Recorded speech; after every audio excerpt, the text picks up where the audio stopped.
Hi friends, நான் லக்ஷ்மி. இன்றைக்கான வீடியோவில் பார்த்தீங்கன்னா கேரட் அல்வா தான் பார்க்க போகிறோம். வீட்டில் இருக்க கேரட்டை வச்சு சுவையான கேரட் அல்வா எப்படி செய்யலான்னு பார்க்குறதுக்கு முன்னாடி நம்மளோட KHQ சேனல் சப்ஸ்கிரைப் பண்ணிக்கோங்க. பக்கத்தில் இருக்கிற பெல் ஐக்கானையும் கிளிக் பண்ணிக்கோங்க.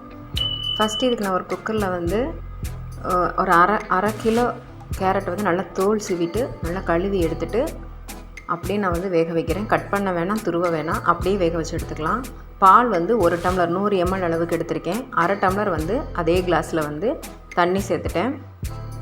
இதை நல்லா மூடி போட்டுட்டு ஒரு 6லேருந்து 7 விசில் வச்சு எடுங்க.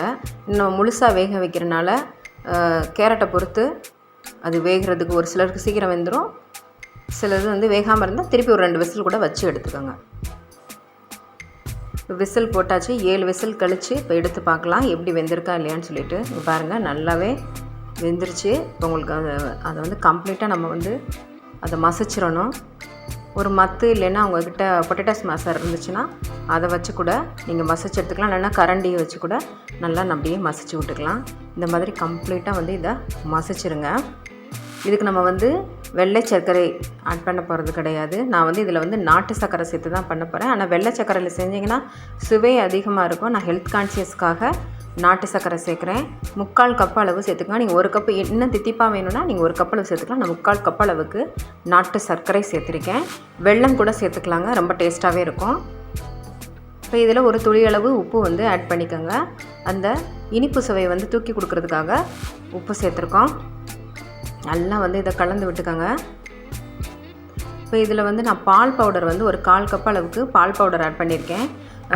ஃபினிஷிங்கில் இதில் கோவா சேர்ப்பாங்கன்னா கோவாக்கு பதிலாக பால் பவுடர் ஆட் பண்ணியிருக்கேன். பால் பவுடர் வந்து ஒரு 1/4 கப் அளவுக்கு ஆட் பண்ணியிருக்கோம். ஆட் பண்ணிவிட்டு அதையும் நல்லா கலந்து விட்டுட்டு நமக்கு அந்த அல்வா கன்சிஸ்டன்சி வந்து கிடைக்கணும்.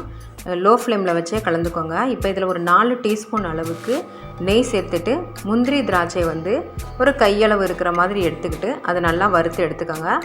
பாதாம் நட்ஸ் கூட நீங்கள் சேர்த்துக்கலாம். நான் வந்து முந்திரியும் திராட்சையும் எடுத்திருக்கேன்.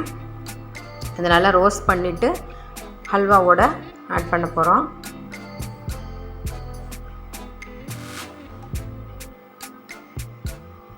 இது நல்லாவே வந்து இப்போ பொரிஞ்சிருச்சுங்க.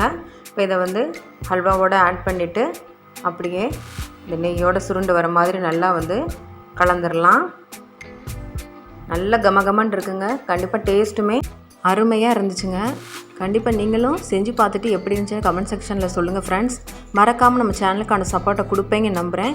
லைக் பட்டனை ப்ரெஸ் பண்ண மறந்துடாதீங்க. அப்போ தான் இந்த வீடியோ நிறைய பேருக்கு போய் சேரும் ஃப்ரெண்ட்ஸ். ரெடி ஆயிடுச்சு ஃப்ரெண்ட்ஸ்.